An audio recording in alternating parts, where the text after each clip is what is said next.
वोला में आपका स्वागत है। वोला का मतलब है महिला स्वास्थ्य और आजीविका गठबंधन।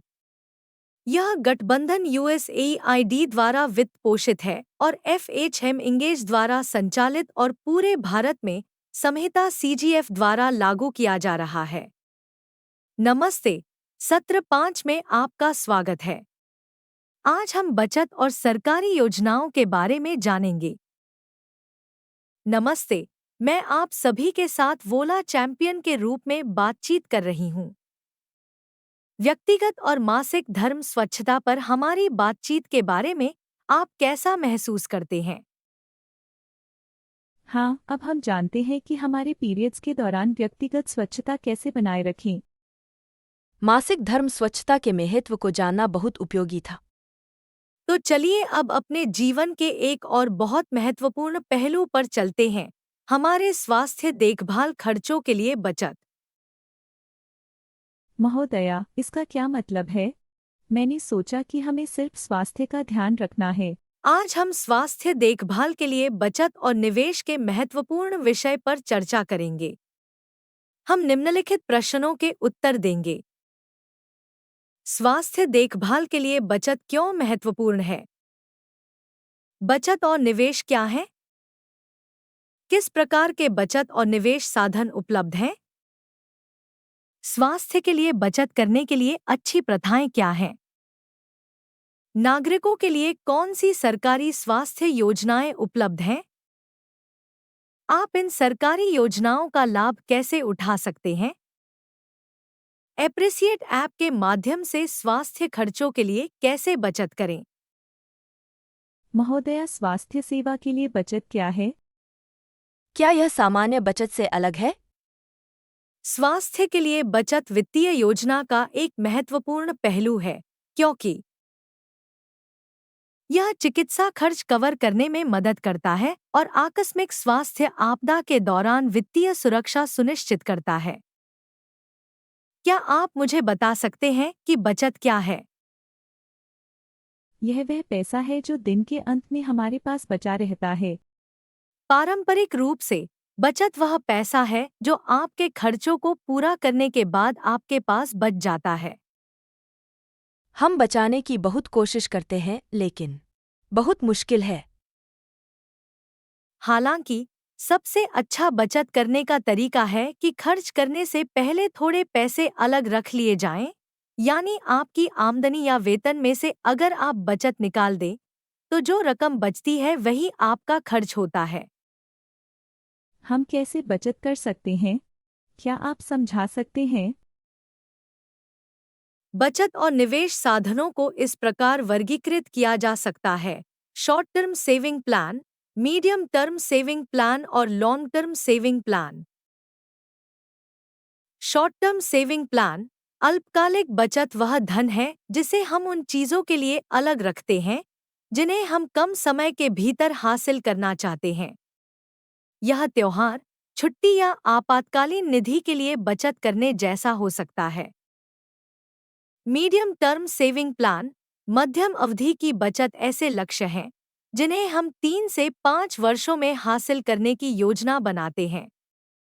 ये बचत हमें भविष्य के खर्चों को पूरा करने के लिए तैयार करने में मदद करती है, जैसे कि घर के लिए डाउन पेमेंट, व्यवसाय शुरू करना या बच्चे की शिक्षा।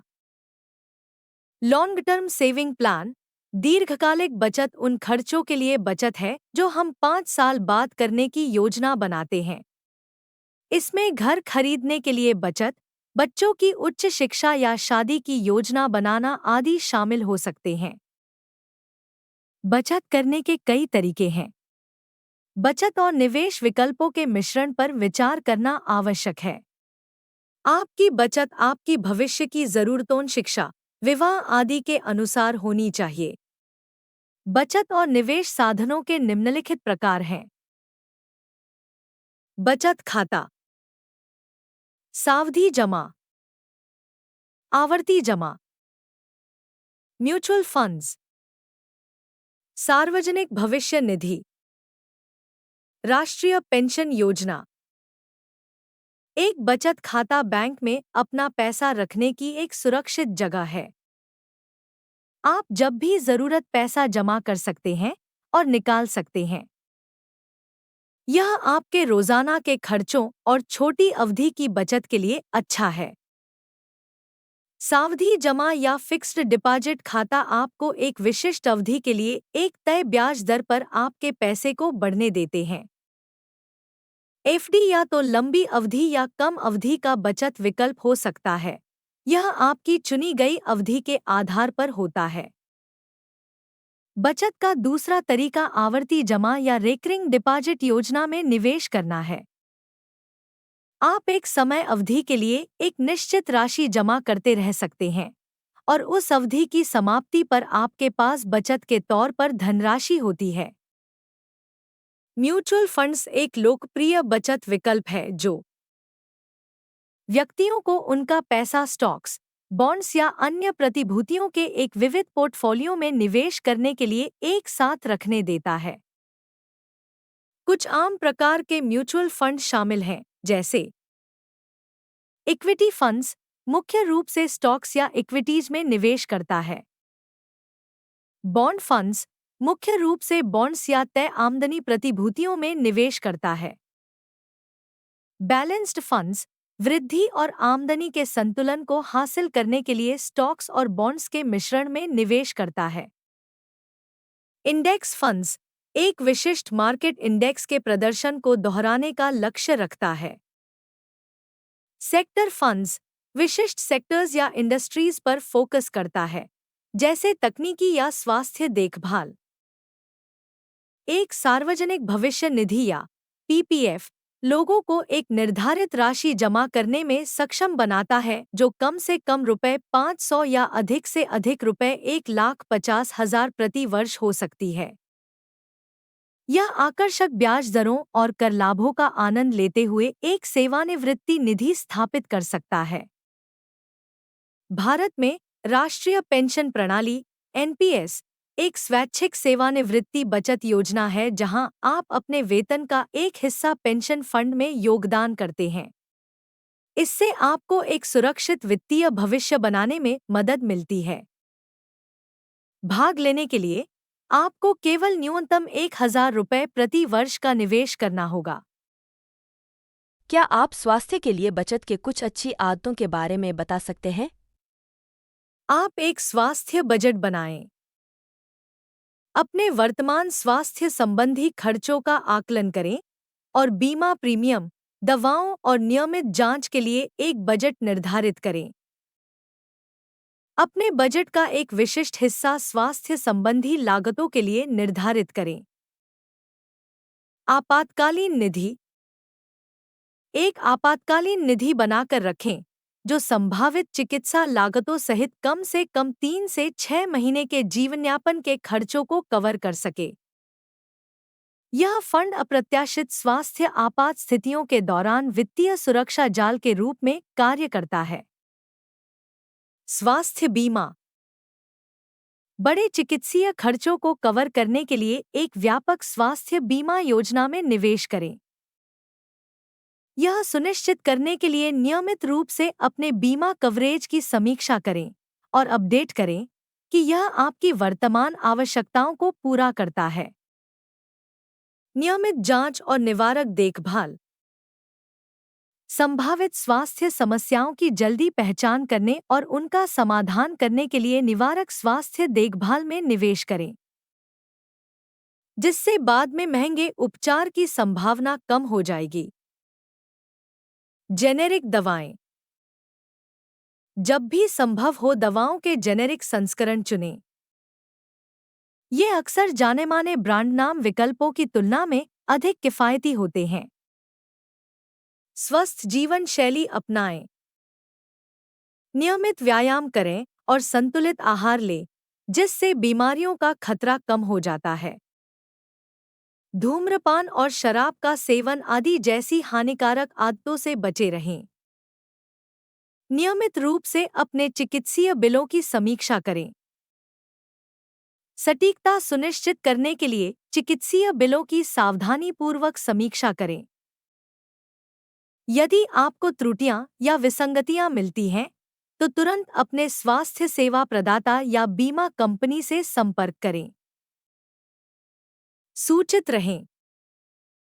स्वास्थ्य देखभाल नीतियों, बीमा योजनाओं और उपलब्ध स्वास्थ्य देखभाल विकल्पों में बदलाव के बारे में सूचित रहें। यह ज्ञान आपको अपने स्वास्थ्य और वित्तीय कल्याण के बारे में सूचित निर्णय लेने में मदद कर सकता है। पेशेवर सलाह लें। एक बचत योजना तैयार करने के लिए वित्तीय सलाहकारों और स्वास्थ्य देखभाल पेशेवरों से परामर्श लें, जो आपकी विशिष्ट वित्तीय स्थिति और स्वास्थ्य देखभाल आवश्यकताओं के अनुरूप हो। हमेशा याद रखें कि मजबूत वित्तीय कल्याण आपको चिकित्सा खर्चों का प्रबंधन करने में मदद करता है। वित्तीय नियोजन के लिए एक व्यापक दृष्टिकोण अपनाएं, जैसे कि आपातकालीन बचत, पर्याप्त बीमा और स्वस्थ जीवन शैली के निर्णय लेना। इससे आपके दीर्घकालिक स्वास्थ्य और वित्तीय कल्याण में वृद्धि होगी। धन्यवाद महोदया, ये बहुत जानकारीपूर्ण थे। क्या सरकार भी मदद करती है? भारत सरकार कई सामाजिक कल्याण और सुरक्षा योजनाओं का संचालन करती है, जिसमें कुल मिलाकर लगभग 740 केंद्रीय क्षेत्र और 65 केंद्र प्रायोजित योजनाएं हैं, जो केंद्र और राज्य सरकारों द्वारा संयुक्त रूप से वित्त पोषित है। इन पहलों में सामाजिक सुरक्षा, रोजगार, गरीबी उन्मूलन, स्वास्थ्य, स्वच्छता और शिक्षा जैसे कई अन्य क्षेत्र शामिल हैं।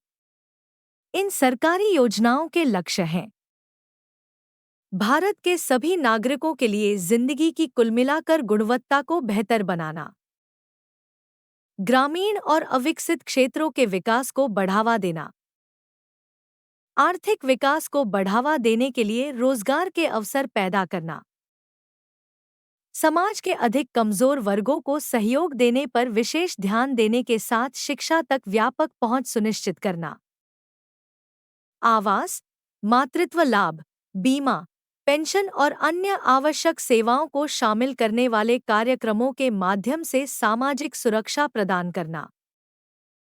कुछ सरकारी योजनाएं क्या हैं और हम इन योजनाओं तक कैसे पहुंच सकते हैं? सामान्य सेवा केंद्र (CSC) सेवा वितरण बिंदु हैं, जो जनता को विभिन्न सरकारी और गैर सरकारी सेवाएं प्रदान करते हैं। अधिक जानने के लिए आप अपना नज़दीकी CSC सेंटर या https://findmycsc.nac.in/csc पर पा सकते हैं। आइए जानते हैं महत्वपूर्ण सरकारी योजनाओं के बारे में। प्रधानमंत्री जीवन ज्योति बीमा योजना एक जीवन बीमा योजना है जो बीमित व्यक्ति की मृत्यु के मामले में पॉलिसी धारकों और उनके परिवारों को 2 लाख रुपए का लाइफ कवर प्रदान करती है, जिससे उन्हें वित्तीय सुरक्षा मिलती है। प्रीमियम 436 रुपए प्रति वर्ष है। आयुष्मान भारत एक स्वास्थ्य बीमा योजना है जो प्रधानमंत्री जन आरोग्य योजना के रूप में भी जाना जाता है। यह भारत सरकार द्वारा शुरू की गई एक प्रमुख स्वास्थ्य सेवा योजना है। आयुष्मान भारत प्रति वर्ष प्रति परिवार 5 लाख रुपए तक का कवरेज प्रदान करता है। इस राशि का उद्देश्य नामांकित लाभार्थियों के लिए विभिन्न स्वास्थ्य देखभाल खर्चों को कवर करना है। पीएम किसान सम्मान निधि एक स्वास्थ्य बीमा योजना है जिसके तहत सभी भूमिधारक किसान परिवारों को 3 समान किस्तों में 6,000 रुपए प्रति वर्ष की आय सहायता प्रदान की जाएगी। सुकन्या समृद्धि योजना एक बचत योजना है जो बालिका कल्याण को बढ़ावा देने के उद्देश्य से माता-पिता को अपनी बेटियों के भविष्य के लिए बचत करने और निवेश करने के लिए प्रोत्साहित करने के लिए शुरू की गई थी। आम तौर पर एक बचत खाता, सुकन्या समृद्धि योजना पर ब्याज दर, चक्रवृद्धि, आम तौर पर नियमित बचत खातों या सावधि जमा द्वारा दी जाने वाली ब्याज दर से अधिक होती है। अपनी स्वास्थ्य देखभाल आवश्यकताओं के लिए बचत करने और निवेश करने के लिए एप्रिसिएट ऐप का उपयोग कर सकते हैं। एप्रिसिएट एक B2C बचत और निवेश ऐप है जो आपको अपनी स्वास्थ्य और कल्याण आवश्यकताओं के लिए बचत करने में सक्षम बनाता है। हेल्थ सेविंग्स एप्रिसिएट द्वारा प्रदान किया गया एक विकल्प है जो आपको अपने स्वास्थ्य लक्ष्य की दिशा में इकट्ठा किए गए धन की स्पष्ट रूप से पहचान करने में मदद करता है। धनराशि आपके खाते में जमा रहती है और आप किसी भी आकस्मिक चिकित्सा और स्वास्थ्य संबंधी जरूरतों के मामले में उसका उपयोग कर सकते हैं। अब हम समझते हैं कि एप्रिसिएट ऐप के माध्यम से स्वास्थ्य के लिए कैसे बचत कर सकते हैं। आपके पास होने वाली किसी भी स्वास्थ्य आपात स्थिति के लिए बचत करें। नीचे दिए गए क्यूआर कोड का इस्तेमाल करते हुए एप्रिसिएट ऐप डाउनलोड करें और डिजिटल बचत के रास्ते खोलें। एप्रिसिएट ऐप के माध्यम से आप एक बचत खाता खोल सकते हैं, स्वास्थ्य लक्ष्यों में बचत कर सकते हैं, एफडी या आरडी का लाभ उठा सकते हैं, म्यूचुअल फंड में निवेश कर सकते हैं और बहुत कुछ कर सकते हैं। अधिक जानकारी और सहायता के लिए कृपया 703933258849 पर हमारी सहायता टीम से संपर्क करें। धन्यवाद।